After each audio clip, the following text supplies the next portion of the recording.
work? Well, to live, love. I'm a widow. I just lost my husband months since. So your money is essential? Yes, definite. Essential money. What do you do with it?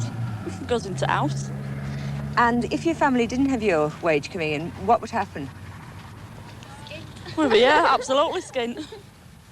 Well, I definitely feel the pinch, I know that. You know, I'd be having to save up for a coat and things like this where I can go buy one, you know, if I'm working. What do you use your money for? Is it vital that you work? Yeah. Why? Because I have a family, a growing family. I have twin boys and a girl. Could you not manage without your money coming in? No.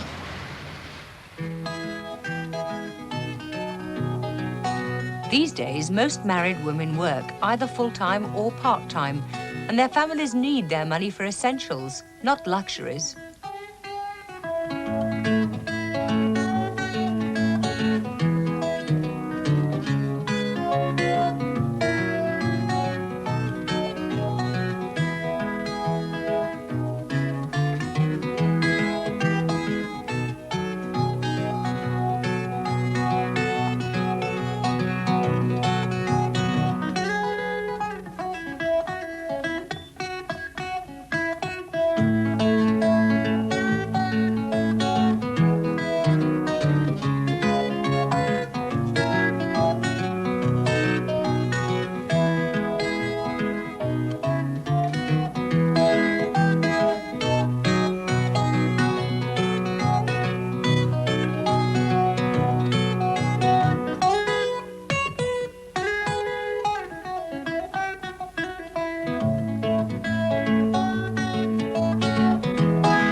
Hello.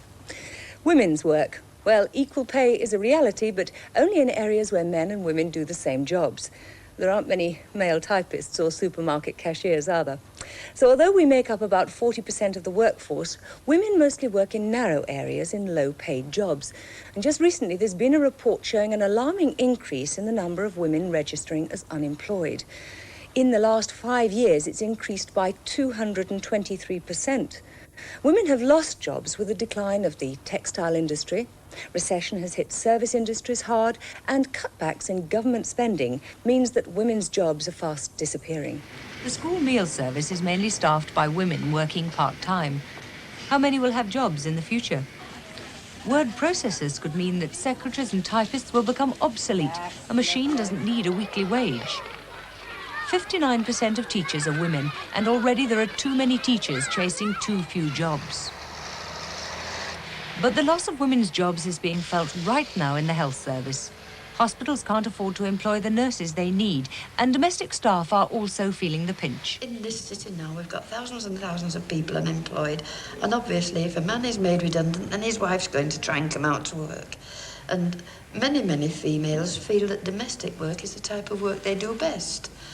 So they come along to hospitals feeling that they will be useful to the public, but they're told there are no vacancies. I know we could find work for them. I could show you a document that I have in my filing cabinet over there, which says there's 300 and odd vacancies.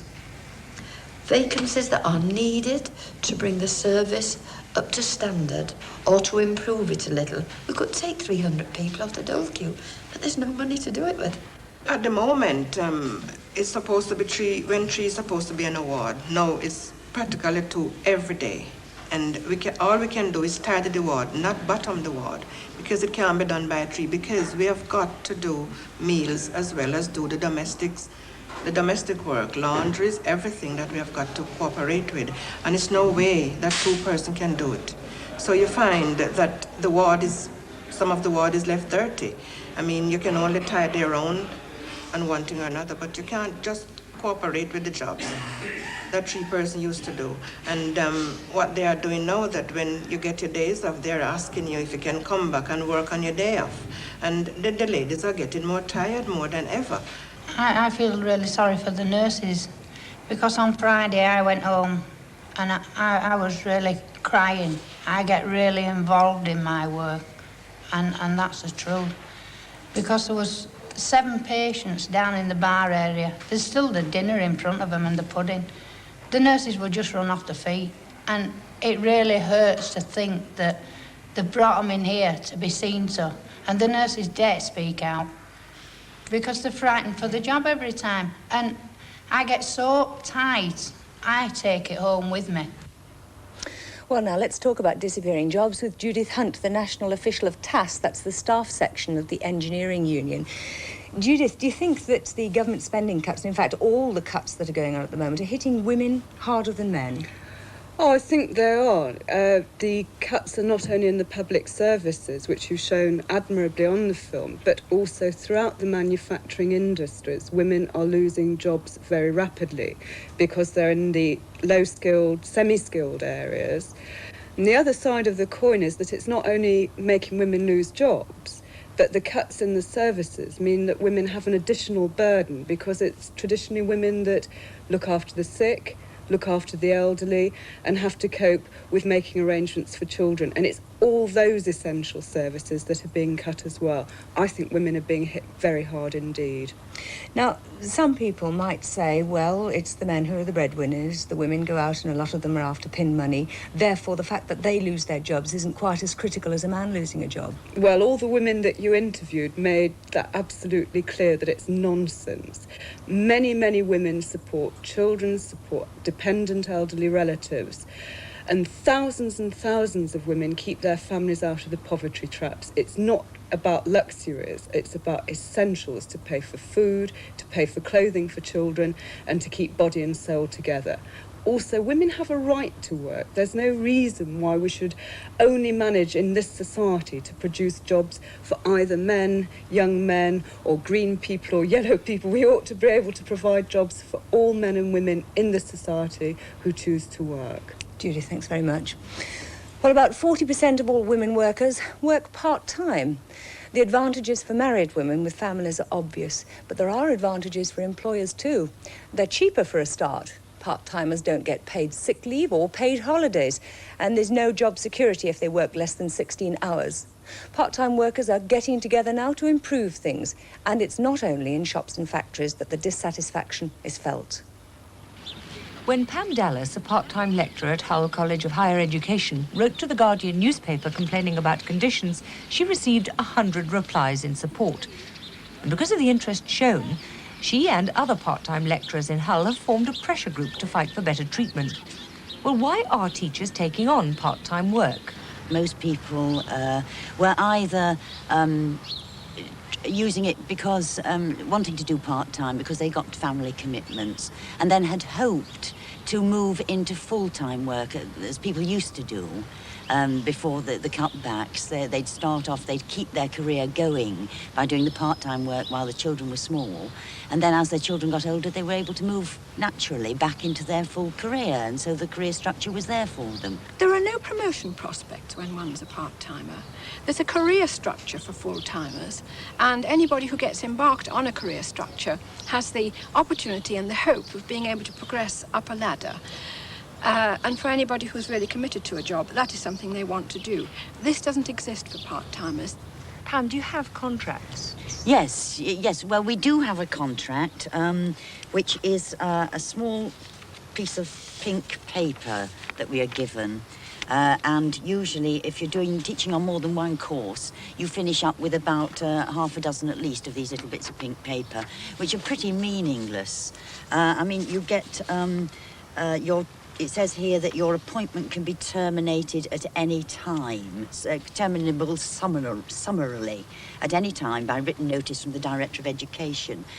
They can close your class at any time.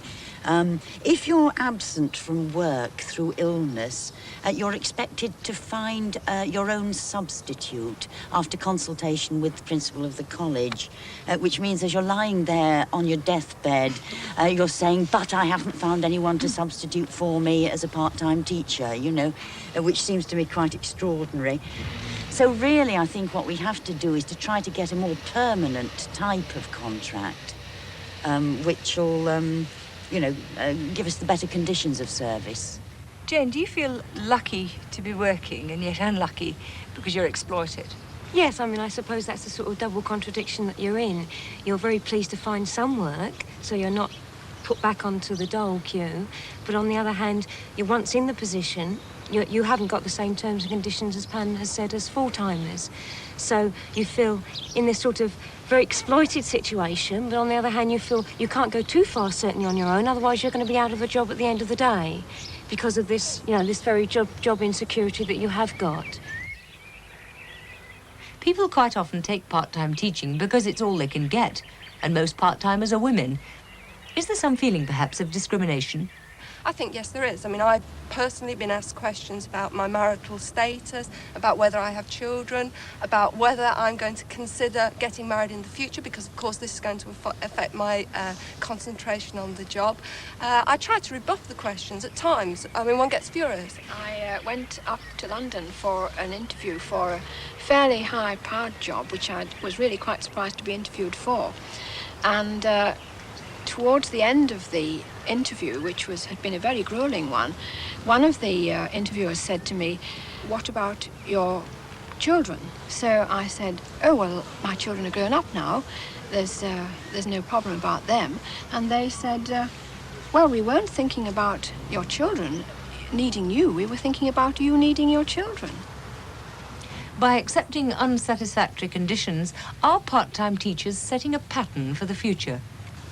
It is a very dangerous precedent. I think it worries me quite a lot because at the moment, people like myself who 10 years ago would have walked into an academic job, into a teaching job, into any form of education, basically now cannot get work because of the fact that there are no full-time jobs being created. And so in consequence, our only alternative is to take part-time work and to take it at a very, very low remuneration. I mean, I basically could not live on the money which I earn from my teaching. Judith, of course, those teachers are very articulate women, some might say in very privileged positions, but do you think that their arguments apply to women in other part-time work?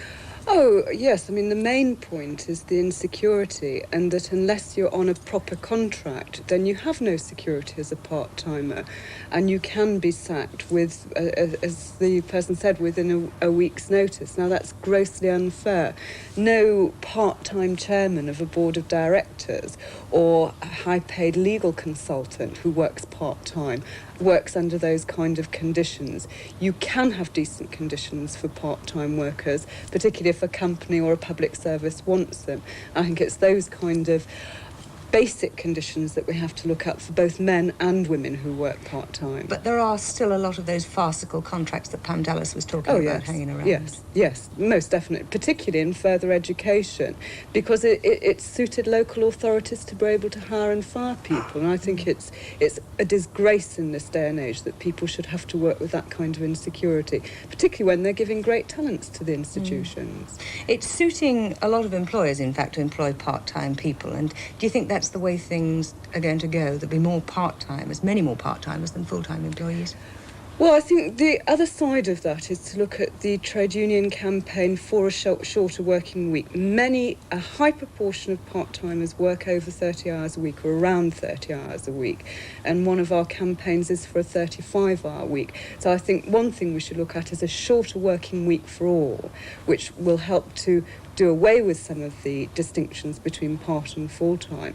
But I do think an increasing number of parents with younger children will want to look at the options of part-time work, and that we will have to develop policies related to this.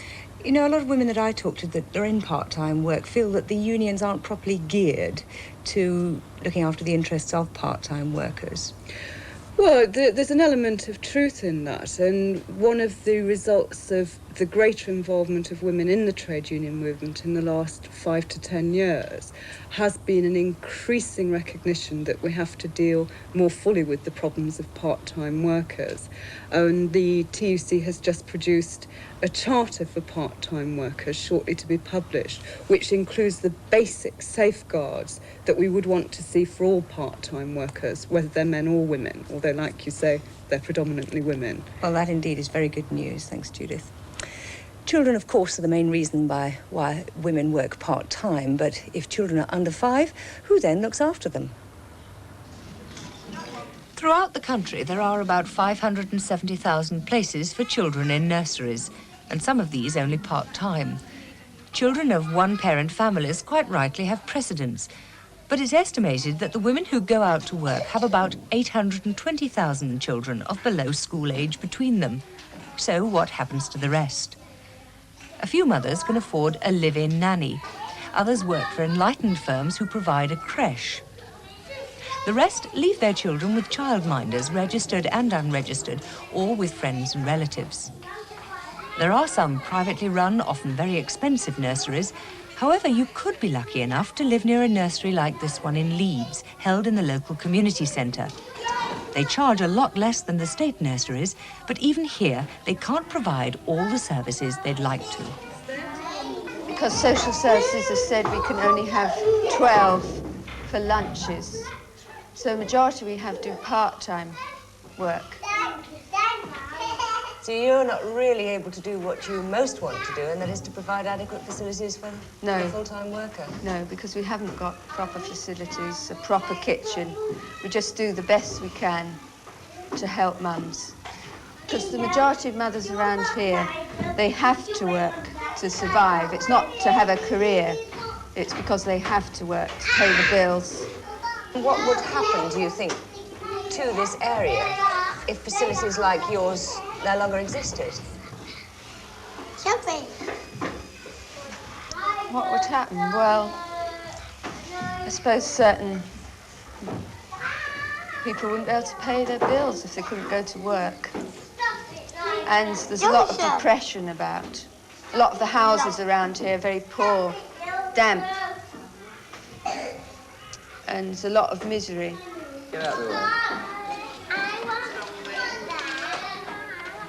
Well, Judith and I have now been joined by Jackie Heap. She's a committee member of the National Childcare Campaign. What a dilemma, Jackie, that women need to work and yet the nursery provisions are blatantly inadequate. Why are they so inadequate? Because money hasn't been ploughed into the service in the past, over decades now. And obviously, as you've been talking about, the public service cuts, and childcare services are one of the first services to be cut back. You get some authorities in the country, particularly conservative shire counties, where there may be only 1 or 2 state nurseries in the whole area.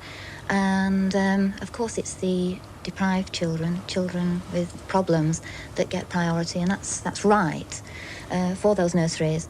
But we feel that with a free state, comprehensive, flexible childcare service, then you wouldn't need to have children in these kind of, well, almost like ghettos, and there would be much more integration of problem children, deprived kids, children with handicaps, and normal children at an early age. It could only be good for the children. Do you think there are a lot of women who consciously decide not to go out to work purely because of the nursery provision at the moment? Oh, of course, yes. Myself, I'm in the same position. I have a 10-month-old baby, and I'm finding it very difficult to find suitable childcare, and I've had to give up a well-paid job that I was very interested in because of inadequate childcare arrangements. I couldn't afford in London, where I was working at the time, a place in a private nursery, for example. I was offered a place. It cost £140 a month, and that, even though I was on a very good salary, it was just ridiculous. It wasn't worth working, particularly with the cost of living in London. And state nurseries, of course, they still cost money. They're not free. And this is what we're campaigning for, the equal opportunities for women and children to a free service, because legislation that we've had in the past for against sex discrimination and equal opportunities for the sexes are absolute nonsense without the backup of good childcare. Now, as we showed in our figures, there are about 250,000 children that don't go to nurseries. They're looked after by somebody, so presumably they're childminders or creches. And Judith, if I can come back to you, when is industry going to start taking working mothers seriously? Well, I hope they're going to start taking them seriously soon. They benefit enormously from the talents and resources of women who work in industry. They do almost nothing for them. They gain from all the private arrangements, the difficulties that women have to make in order to go out to work when they've got children. And women have children and the responsibilities for children until the children are at least 13, if not 16. And private industry's got a very, very big debt to this society, and it's about time they started helping through creche facilities and through probably greater funding of public services so that we can provide after-school facilities and facilities during the holidays. Our provisions are the worst on the continent. They are really very, very inadequate indeed. Thank you, Judith, and thank you, Jackie. Well, there's a significant minority of women in this country who have even more problems, and they're the women in the Asian communities. Many have never worked outside the home. Quite a few can't speak English. So if they need to earn money, they often take on home working. A group of Punjabi women in Manchester are getting together with community workers, and they're doing something about their problems. I haven't any experience in factory because I can't speak English properly. So it's easier for you to work by yourself? Yes. At home. And what about you? Why did you choose to do homework? I needed money, and I can't speak English properly. And I have no experience, factory experience. Because of their dissatisfaction with homeworking, it's badly paid and irregular, the group of women are meeting here every week, and they're planning to open their own training workshop. So what do you think of the idea of a training workshop? It's a very good idea. That's all my friends. I go together and come back together and sit down there and talking. And, something I learn it there. I've been to outside for work, I have no factory experience and the language problem, Then it's better if I go for training and the English and everything is going all right. So it's not been easy to try to find work? No, not easy. When these women tried to seek the work outside the home in the factories, they were turned down because of the language and because of not having the experience on the industry premises. Have you ever done any kind of homeworking? No. And would you be interested to do any? No, I wouldn't do it at home. Why? Because the first reason is this: I need a training, as I haven't done sewing, you see, and I need a training. And the second reason is this: I wouldn't like sitting at home doing the sewing and getting bored, and neighbors coming, knocking on my door, saying, oh, you're disturbing us, it's too much noise and this and that, so I wouldn't like it. I'd rather go out and work. I also need training, and this workshop means this: train our Asian ladies who have problems going out and find a job, and it also helped them and also helped me. With money provided by the Manpower Services Commission and an inner-city grant, the group has acquired this building for training in machining, cutting, designing and bookkeeping, and perhaps most important of all, English lessons. But Nilofer has even more wide-ranging plans. What we want to carry out the health educational program for the women, where I think we have decided that we will, at a certain time of the day, we are going to have a key fit classes for the women.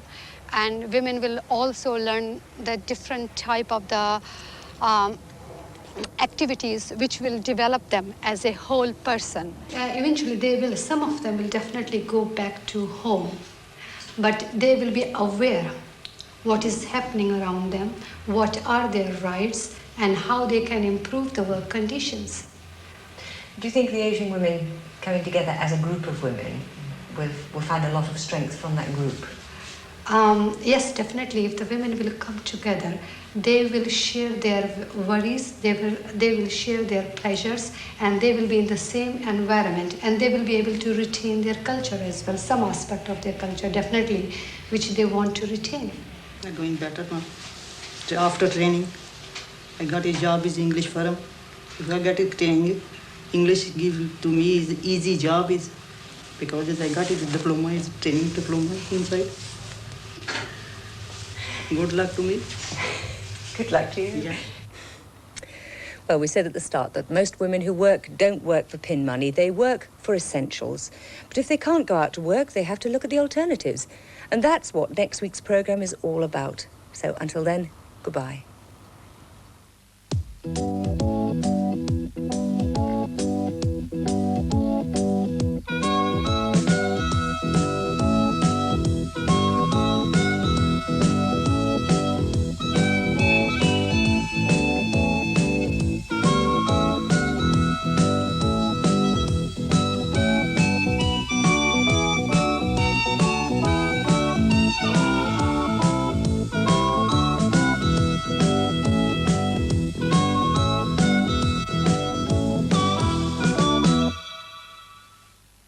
An information booklet covering issues raised in the programme is available at a cost of 75p. Cheques and postal orders should be made out to the National Extension Trust Limited and sent to Department WR, National Extension College Trust Limited, 18 Brooklands Avenue, Cambridge, CB2 2HN.